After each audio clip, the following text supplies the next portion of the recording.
Hey, it's a Week 8 NFL review and a Commanders-Chiefs Monday night preview on the Schatz and Tanier NFL podcast from FTN Fantasy for Monday, October 27th, 2025. I'm Aaron Schatz. You know me as the DVOA guy from FTN Fantasy.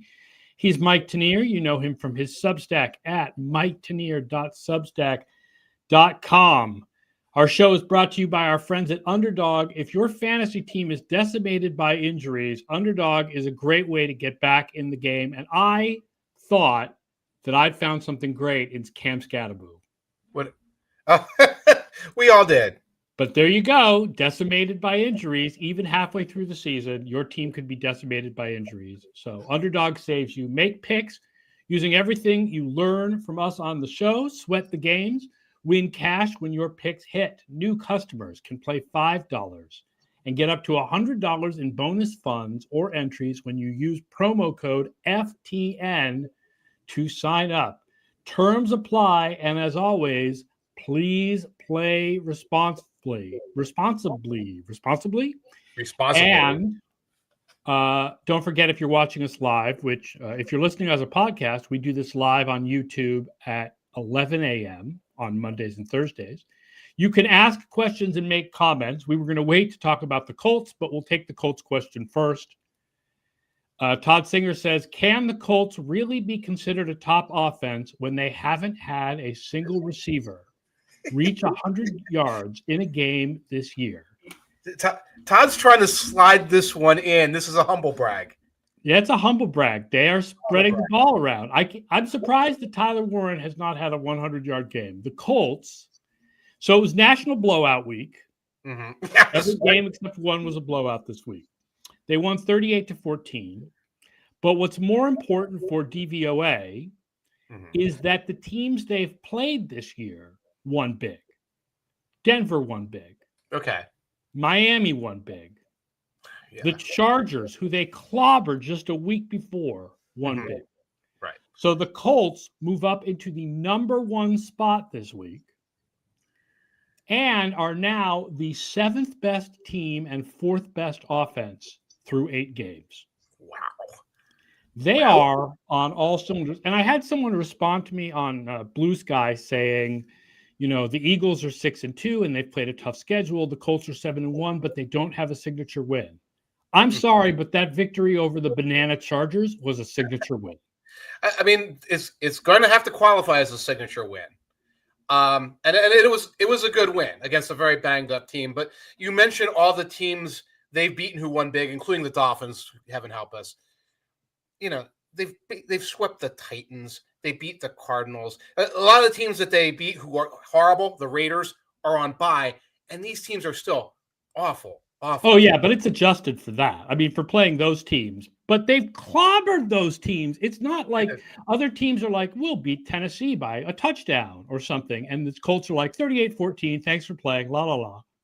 Remember the year, and I'm going back to 2006, when DVOA was broken because like the Texans and somebody else and the Titans were so bad that they were impacting. I think they were impacting the Colts. Like they were actually. I don't know. Do you think the Titans are that bad this year? I mean, they're the worst team in the league, but I don't know if they're that bad. They are uncompetitive almost every single week, like comically bad. And the Raiders are close to that. And the Dolphins on their worst days are close to that. I think this bottom rung of teams is like in that forgotten your yesteryear season. This bottom rung of teams is so bad, and they've played a group of opponents, including the Patriots, including the Colts, that I think is creating a false read with some of these teams. I don't want to minimize the accomplishments or say these teams aren't making the playoffs like the Colts and Patriots, but I think that's how bad these opponents are. Well, in a couple of weeks, the Colts play the Chiefs. Yes. I think is that next week or the week after? Oh, it's a couple of weeks down the road. The Colts get that's going to be good. Steelers and the Chiefs. That's going to be good. Steelers, Falcons, who are flatlining, bye. And then you get Chiefs, Texans, Jaguars, Seahawks, Niners, Jaguars, Texans, where depending on who's healthy and how the Texans, like if Nico Collins is healthy, for example, the Texans, how difficult that schedule is. But it is tougher than what they faced so far. And also remember what that Broncos win looked like, folks. I just want to throw that one out there too. Yes, the Broncos win was the one with the weird penalty and all kinds of craziness. Mm-hmm. Every game this week except one had a 95% post-game win expectancy or higher. Even the Jets Bengals? No, that's the one. That's the Oh. exception. And the exception of big moves in DVOA. Denver up 6. Wow. Chargers up 7. Okay. Cowboys down 11. Falcons down 9. What happened? You posted this morning that you watched the Falcons-Dolphins this morning. Falcons-Dolphins. How much do you think it was Kirk Cousins and no Drake versus having no Drake London versus something else? It was that because, Cousins was standing there like a statue. They didn't have London. They were forcing Bijan to block every third and long. They abandoned the run, I think, earlier than they had to. There was all kinds of just unserious Falcon stuff. Every special teams play had a penalty. Half of them were Felipe Franks. So it's like they're getting backed up to their 5-yard line. They're giving up yardage on the other side to the Dolphins. It was just ugly in all three phases. Let's put it that way. The defense didn't play well against one-eyed Tua. Yeah, that was conjunctivitis Tua. It was interesting. So I was going to ask you which blowout loser you think is in the most trouble, not counting the teams we knew were bad, like not counting Cleveland or Tennessee or whatever, right. But of the teams that we thought were actually competitive and were like 3-3 or something. Yes. Which blowout loser do you come away from those blowouts this week saying, oh yeah, that's the team that this game shows they're in trouble? Well, I can't go with the Falcons because no one's believed in the Falcons since 2017, so they're kind of unserious.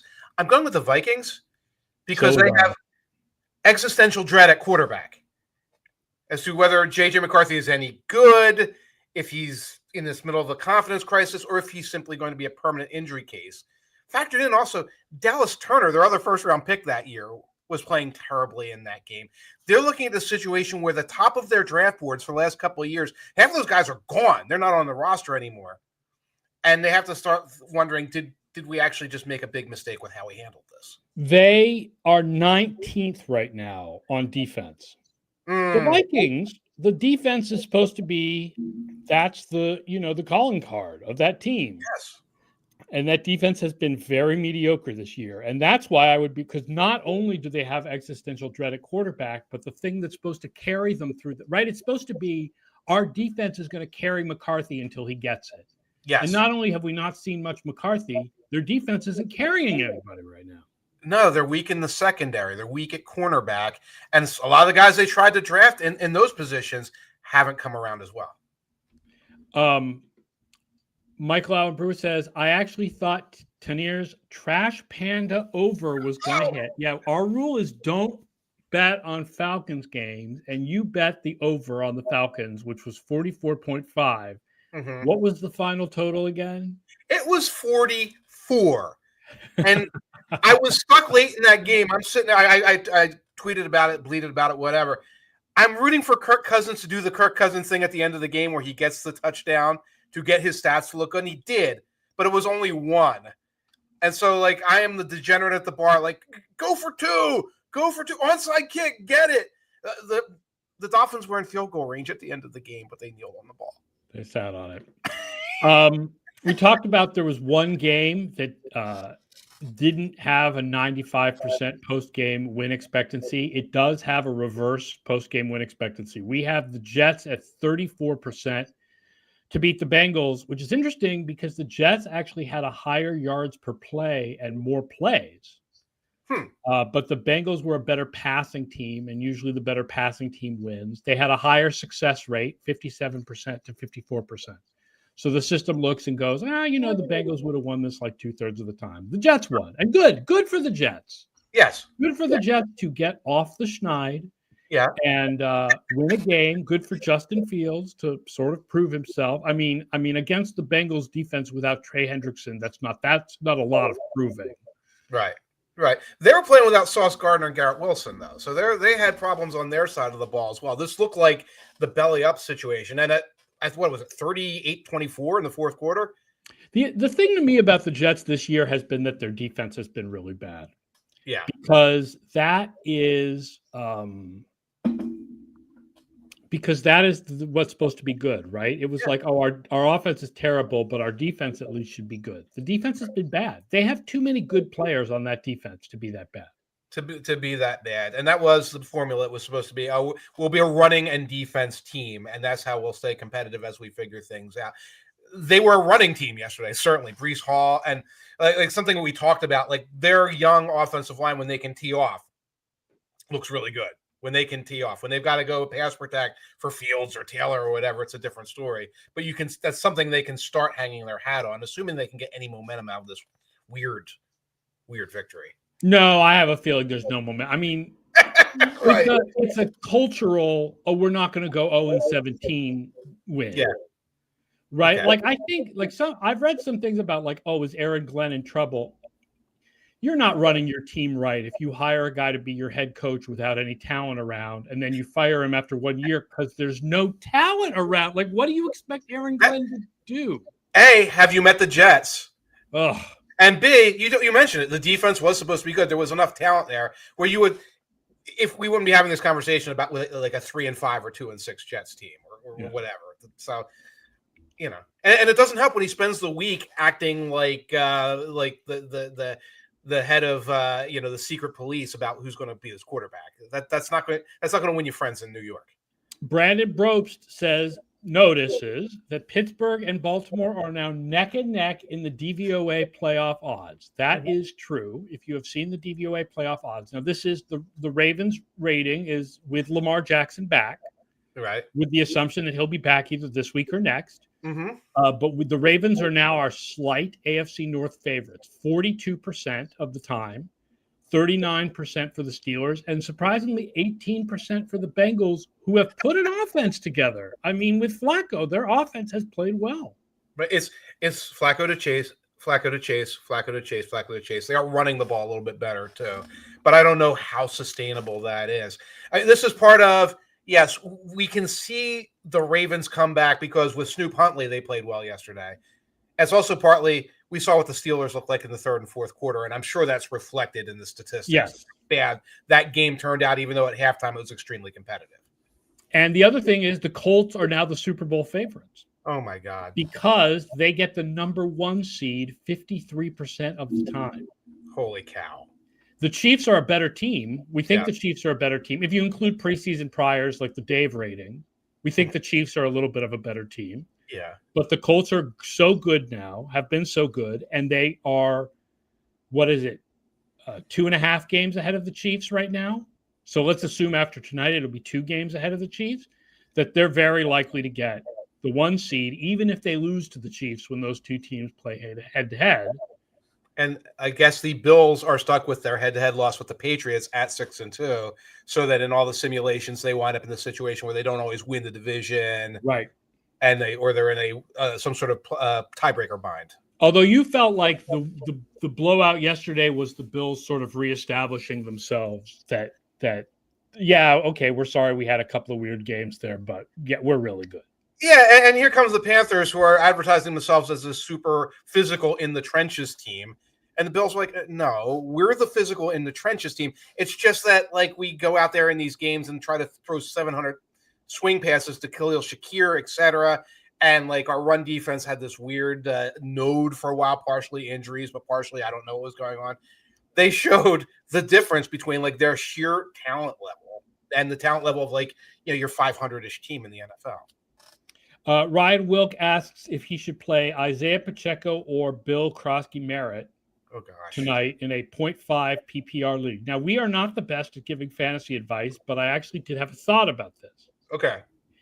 If you are far behind and you need a big day to win, take Pacheco because he's more likely to score a touchdown.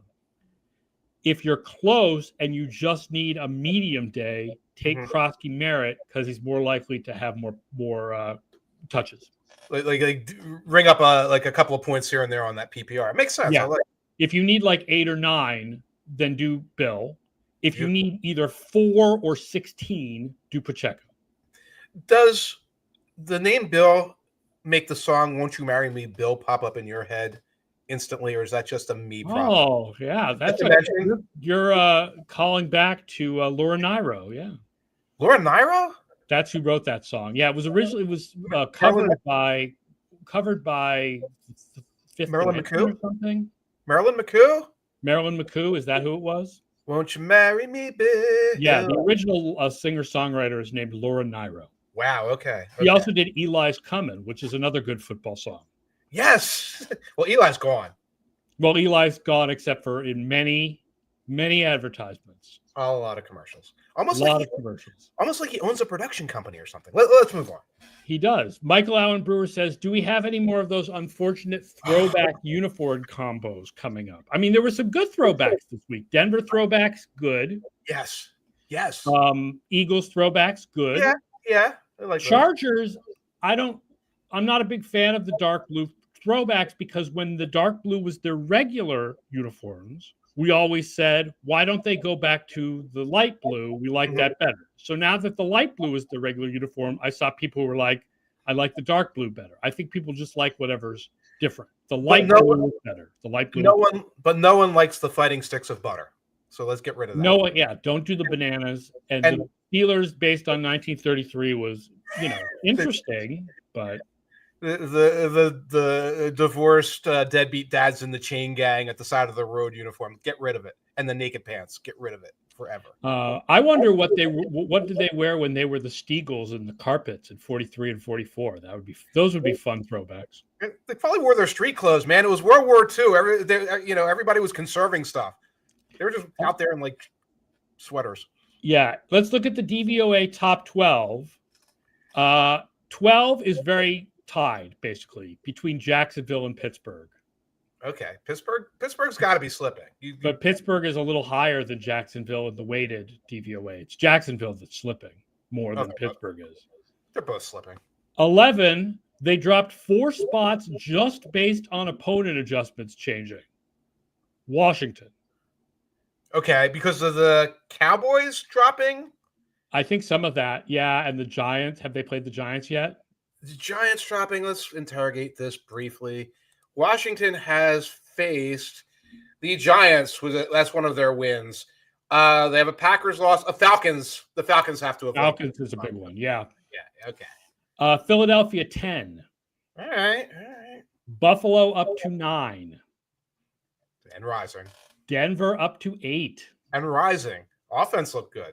Houston up to 7. And rising. Offense looked like it existed. Without Nico. I think we finally saw the San Francisco defensive injuries. The defensive injuries, and also on offense that they could not get anything going early, so it was 13-0. Yeah, they couldn't run with McCaffrey. McCaffrey did not have a good game at all. They couldn't run with McCaffrey particularly early. They had a bunch of penalties early. It was a mess. Let the Texans take a lead on you. They're a different team. Green Bay, 6. And should be rising. Chiefs, 5. Yeah, tonight's Rams, 4. Yeah. Detroit, 3. Mm-hmm. Seattle, 2. And the new number 1, the Indianapolis Colts. I do have to point out that the opponent adjustments are dinging those Patriots. Oh, yeah. The Patriots are only 17th. Right.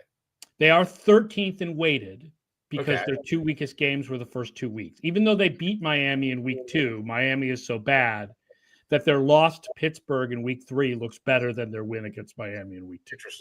Interesting. And 13th, I mean, if you said 10th, 13th, that feels right. They're not a top. They don't feel like a top 10 team despite being 6-2 because all they do is beat up on tomato cans. But you give them credit; they beat up on tomato cans. Like halftime, it was 9-7, and it was like, oh, this is a real challenge because this is a real defense. But shouldn't they be winning by more than this? Like they let Cleveland have a drive. Yeah, and it turned out that was all Cleveland had. One drive. Cleveland had a drive. There was a turnover early. There's a couple of their drives stalled. And then they realized they were facing a bunch of guys with names like Gage Larvardian. Yeah. The Dylan Gabriel, I kept posting, it was the Dylan Gabriel complete a pass to a wide receiver challenge. Dylan Gabriel, 2 for 9 to wide receivers. Jamari Thrash had 2 catches, one of which was all yak. Okay. He didn't even throw to Jerry Jeudy until late in the game. Christian Gonzalez just zeroed Jerry Jeudy out of the game. Which is completely gone. Which is unsurprising because Jerry Jeudy's not particularly He's good. not a great wide receiver one, but he's so clearly the wide receiver one on that team that this was the first time all year that the Patriots used Gonzalez on one guy specifically. Well, they almost could have used him on Fannin. They could have used him on Fannin. And Isaiah Bond was 0 for 4. No catches and 4 targets. Isaiah Bond, the undrafted rookie, one of many undrafted Although rookies. undrafted because he had sexual assault charges that were later dismissed. He would have been like a 4th-round pick or something. Yeah, but like a really good, but still 4th-round pick. Still, yeah. I mean, he would have been down there with like Fannin, maybe. Monday Night Football. Your 3-4 Marcus Mariotas against your 4-3 Patrick Mahomeses. Not normal. You don't normally have a 3-4 team play a 4-3 team with an 11-point line, but I don't think people, which is interesting because Mariota has been reasonable this year. Yes.